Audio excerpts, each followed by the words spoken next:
अलकालांबा के मुख्यमंत्री जयराम ठाकुर को केंद्र की कठपुतली कहने पर मुख्यमंत्री जयराम ठाकुर ने कहा है कि वो हिमाचल प्रदेश में नई आई है और महिला होने के नाते वे उनका सम्मान करते हैं। उन्होंने कहा कि उन्हें लगता है कि हिमाचल के कांग्रेस के लोग उन्हें ठीक से जानकारी नहीं दे पा रहे हैं। देखिए, वो मुझे लगता है हिमाचल प्रदेश में नई आई है और महिला होने के नाते मैं उनका प्रति पूरा सम्मान करता हूँ, लेकिन हिमाचल के कांग्रेस के लोग उनको ठीक तरह से ब्रीफ नहीं कर पा रहे।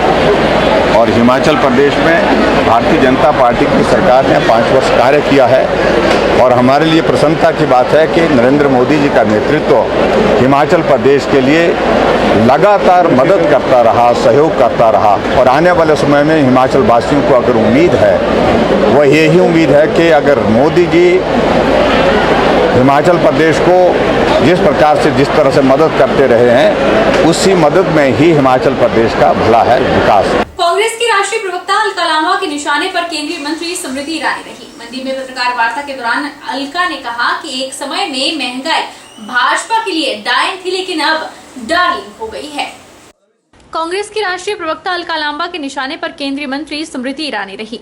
अलका ने कहा कि एक समय में महंगाई भाजपा के लिए डायन थी, अब डार्लिंग हो गई है। उन्होंने कहा कि स्मृति ईरानी ने 15 जून 2020 को बयान दिया था कि हिमाचल में 2010-19 में उज्ज्वला योजना के तहत 1.36 लाख गैस कनेक्शन दिए गए हैं, लेकिन सच्चाई है कि हिमाचल में 2018-19 में मात्र 83,177 सिलेंडर ही रिफिल हुए हैं। उन्होंने कहा कि सिलेंडर महंगा होने के कारण 2021-22 में मात्र 9,415 सिलेंडर ही महिलाएं गैस भर पाई। केंद्र सरकार ने चुनावों को देखते हुए 2019 में गैस पर 37,209 करोड़ की सब्सिडी भी दी, लेकिन 2022 में मात्र 242 करोड़ की सब्सिडी ही दी गई। उन्होंने कहा कि सरकार के 100% गैस कनेक्शन के दामों के विपरीत हिमाचल में 51.7% ही घरों में रसोई गैस है। सिंड्रेला ईरानी, बुरा लगा जयराम ठाकुर जी को, मैंने सिंड्रेला क्यों कहा। महंगाई एक समय पर भाजपा के लिए डायन थी, अब डार्लिंग हो गई है। क्या कहती है स्मृति ईरानी जी? महिला बाल विकास मंत्री है, महिलाओं की चिंता के बारे में। हिमाचल प्रदेश में उज्ज्वला योजना से 1,36,000, क्या इनका दावा है, 1,36,000 बहनें को उज्ज्वला योजना में गैस मिल रही है। अब इन्हीं का, जूम कर लीजिएगा, मैं माफी चाहूंगी, बिल्कुल इन्हीं का संसद में सवाल जब पूछा गया पेट्रोलियम मंत्री से, तारीख है 25 जुलाई 2022। हमने पूछा कि 2018-19 में इन 1,35,000 उज्ज्वला योजना की बहनों में से कितनों ने सिलेंडर भरवाए। जवाब मिलता है 2018 और 19 में, जब क्या था, लोकसभा का चुनाव था, वोट चाहिए था, कनेक्शन तो दिया, 1,35,000 को भरवाया कितनों ने, 83,177 में, 83,177। अब आ जाइए आप 2021 और 22 में, बीते साल में 1,35,000 में से कितनी बहनों ने अपने उज्ज्वला के सिलेंडर भरवाए? जवाब लिखित में है 9,000, मात्र 9,415 ने। पूछना चाहेंगे बाकी उज्ज्वला के सिलेंडरों का क्या हुआ? बंद पड़े हैं, कारण बढ़ती महंगाई, बढ़ती बेरोजगारी। अलकालांबा ने कहा कि भाजपा जुमलों की सरकार है और 24 तारीख को भी मंडी में कोई आकर जुमलेबाजी करके चला जाएगा। कांग्रेस के राष्ट्रीय प्रवक्ता ने कहा कि परिवारवाद की बात जब भाजपा करती है तो मुझे अनुराग ठाकुर की चिंता होने लगती है। पिताजी टिकट मांग रहे हैं। उन्होंने कहा कि मंडी ने परिवार को स्वीकारा है, चाहे वो वीरभद्र सिंह का परिवार हो या पंडित सुखराम का हो। अगर आपको परिवारवाद से दिक्कत है तो आप बैठ जाएं और अपने पिता को भी बिठा दीजिए। परिवारवाद की जब बात करते हैं तो मुझे अनुराग ठाकुर जी की चिंता होती है। पिताजी टिकट मांग रहे हैं, दोबारा प्रधानमंत्री मुख्यमंत्री बनने का सपना देख रहे हैं, लेकिन अनुराग ठाकुर जी की चिंता है कि परिवारवाद है तो अपने गिरेबान में सबसे पहले वो झांके। और मंडी में अगर मैं बात करूंगी, मंडी के लोगों को जितना मैं समझ पा रही हूँ, आदरणीय वीरभद्र सिंह जी यहाँ जो विकास किया वो उनके समय पर हुआ। उसके बाद उनके पुत्र आज विधायक हैं, उनकी धर्मपत्नी को यहाँ पर आप लोगों ने स्वीकारा, वोट दिया, और भाजपा की डबल इंजन की सरकार होते हुए उनका एक सांसद आपने हरा दिया और उन्हें दिया। क्यों? क्योंकि यहाँ पर देखती है जनता कि जब आप सत्ता में हैं कितनी सेवा किया आपने, और जब आप विपक्ष में थे आपने कितना संघर्ष किया है। इसलिए वो परिवारों का हिमाचल हमेशा सम्मान करता है। जो परिवार जब सत्ता में होते हैं तो सेवा करते हैं, विपक्ष में होते हैं तो संघर्ष करते हैं। और यहाँ मंडी ने हमेशा, इससे पहले हमारे पंडित सुखराम शर्मा जी के परिवार को स्वीकारा है मंडी ने, वीरभद्र सिंह जी के परिवार को स्वीकारा है मंडी ने। अगर आपको परिवार से दिक्कत है तो मुझे लगता है या तो अनुराग ठाकुर जी को कहिए कि आप बैठ जाइए, अपने पिताजी को बिठा दीजिए, क्योंकि यहाँ मुद्दा परिवारवाद नहीं है, यहाँ मुद्दा बढ़ता भ्रष्टाचार, बढ़ती महंगाई, बढ़ती बेरोजगारी है और आपके सरकारी खजाने की लूट और मुख्यमंत्री जयराम ठाकुर जी का दिल्ली के हाथों कठपुतली बनकर खेलना है। मंडी के विभाषा सदन के जिला सुशासन सूचकांक 2021 पुरस्कार वितरण और हिमाचल प्रदेश के होटलों के लिए ग्रीन स्टार रेटिंग इनिशिएटिव का शुभारंभ मुख्यमंत्री जयराम ठाकुर ने किया। मंडी में लगभग 3.5 करोड़ रुपए से बनने वाले हिमाचल प्रदेश राज्य प्रदूषण नियंत्रण बोर्ड के क्षेत्रीय कार्यालय एवं आवासीय भवन का शिलान्यास भी किया। मुख्यमंत्री जयराम ठाकुर ने कहा कि प्रदेश सरकार सूचना प्रौद्योगिकी के उपयोग के माध्यम से विभिन्न सरकारी सेवाओं एवं प्रक्रियाओं में सरलता, पारदर्शिता और गुणवत्ता सुनिश्चित करके आम लोगों को लाभान्वित करने के लिए कृत संकल्प है। मुख्यमंत्री ने आशा व्यक्त की कि जिला सुशासन सूचकांक शासन की गुणवत्ता का आंकलन करने में मददगार साबित होगा और इसकी रिपोर्ट के आधार पर जिला प्रशासन और विभिन्न विभाग अपनी कार्य प्रणाली में और सुधार के लिए आवश्यक कदम भी उठा सकेंगे। जयराम ठाकुर ने कहा कि राज्य प्रदूषण नियंत्रण बोर्ड द्वारा होटलों के लिए शुरू की गई Himachal Pradesh green star rating initiative लोगों को सतत और हरित प्रयासों के लिए प्रेरित करेगी। मुख्यमंत्री ने DGGI के विजेता जिलों के उपायुक्तों को पुरस्कार प्रदान भी किए। सोलन में कांगड़ा हमीरपुर मैत्री सभा हॉल में अनुसूचित जाति मोर्चा का सम्मेलन आयोजित हुआ, जिसमें भाजपा अनुसूचित जाति मोर्चा के राष्ट्रीय महामंत्री संजय निर्मल बतौर मुख्य अतिथि शामिल हुए। इस दौरान सोलन मंडल के सैकड़ों भाजपा कार्यकर्ताओं ने सम्मेलन में भाग लिया। अनुसूचित जाति मोर्चा के राष्ट्रीय महामंत्री संजय निर्मल ने कहा कि डबल इंजन की भाजपा सरकार हर वर्ग का ध्यान रखकर नीतियां लेकर आ रही है, जिससे हर वर्ग को फायदा मिल रहा है। निर्मल ने कहा कि अनुसूचित जाति वर्ग ने हमेशा से ही भाजपा का साथ दिया है, वहीं हिमाचल में भी इस बार एक बार फिर रिवाज बदलने वाली है और प्रदेश में भाजपा आने वाली है। उन्होंने कहा कि शिमला संसदीय क्षेत्र की सभी सीटें इस बार भाजपा जीतेगी। वहीं भाजपा प्रदेश अध्यक्ष सुरेश कश्यप ने कहा कि केंद्र और प्रदेश की भाजपा सरकार लगातार अनुसूचित जाति वर्ग के लोगों के लिए विभिन्न कल्याणकारी योजनाएं चला रही है और वह सभी योजनाएं जमीनी स्तर पर पहुंचे, इसका आंकलन भी किया जा रहा है।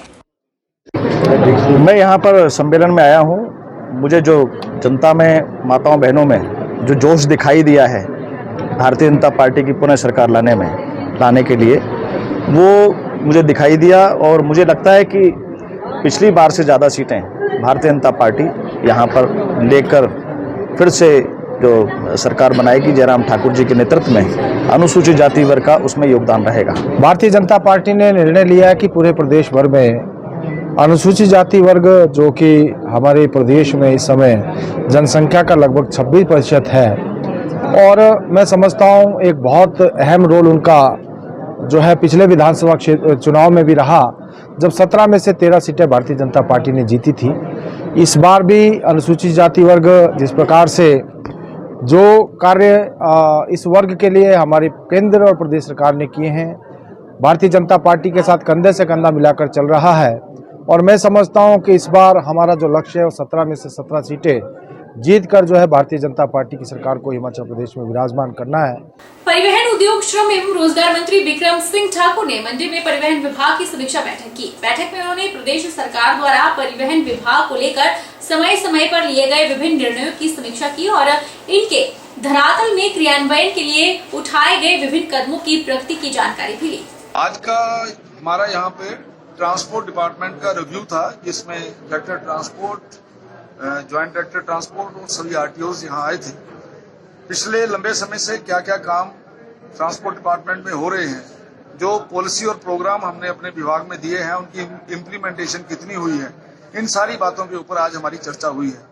जो हमारे ऑफिसर साहबान के मन के अंदर कुछ ऐसा भी था कि काम को किस प्रकार से आगे बढ़ाना है, हिमाचल प्रदेश के अंदर ब्लैक स्पॉट कैसे कम होने चाहिए और हिमाचल प्रदेश के अंदर जो हमारी इलेक्ट्रिकल पॉलिसी है उसको किस तरीके से पूर्ण रूप से इम्प्लीमेंट करना चाहिए, इन सारे विषयों के ऊपर आज हमारी बातचीत हुई है और मैं संतुष्ट हूं कि आज की जो बैठक है एक महत्वपूर्ण बैठक थी और उसमें काफी चीजों के बारे में, काफी विषयों के बारे में क्लैरिटी आई। नूरपुर विधानसभा की पंचायत ममूह गुरचाल के गांव वासियों ने पठानकोट डिपो की कुड़ी होवार से पठानकोट जाने वाली बस को निगम द्वारा बंद करने और इस बस का रूट बदलने पर रोष प्रकट किया। साथ ही प्रशासन और हिमाचल पथ परिवहन निगम को चेतावनी दे डाली है कि अगर इस बस का रूट सतवा गुरचाल मलकबाल नहीं किया गया तो गांववासी धरना प्रदर्शन और चक्का जाम करेंगे। HPCC जनजाति विभाग प्रदेश महासचिव जगदीश चौहान ने कहा कि कुड्डी होवार से पठानकोट को जाने वाली हिमाचल निगम की बस काफी वर्षों से चल रही थी, लेकिन 2-3 महीनों से इस बस का रूट बदल दिया गया है, जिससे यहां के लोगों को दिक्कतों का सामना करना पड़ रहा है। यह सब लोग पंचायत आए थे और इस बस को इसी रूट पर चलाने की मांग को लेकर एक प्रस्ताव डालकर नूरपुर SDM को भेज दिया गया है। ये अच्छी बात है कि डन्नी से भी बस चलनी चाहिए, लेकिन इस बस को ही क्यों चलाया गया? वहां से कोई दूसरी बस चला दी जाती ताकि दोनों इलाकों को सुविधा मिल सके। अगर इस बस को इसी रूट पर बहाल नहीं किया जाता है तो धरना प्रदर्शन और चक्का जाम किया जाएगा, जिसकी जिम्मेदारी प्रशासन और सरकार की होगी। हमारे गांव के लोगों ने ये जो रोष प्रकट किया है, ये एक HRTC की बस को लेकर किया है। HRTC की बस ये जो चुवाड़ी से पठानकोट के लिए शाम 5 बजे के लिए निकलती थी, वो बस जो है HRTC ने बाया डन्नी कर दी है और उससे हमारे गांव वालों को काफ़ी परेशानियों का सामना करना पड़ रहा है कि जिसमें हमें शाम को पठानकोट के लिए कोई भी बस सुविधा नहीं और हमारे आर्मी पर्सन मैक्सिमम उसी बस से पठानकोट के लिए निकलते थे और कॉलेज के बच्चे भी अभी देवली से गुचाल के लिए पैदल आ रहे हैं।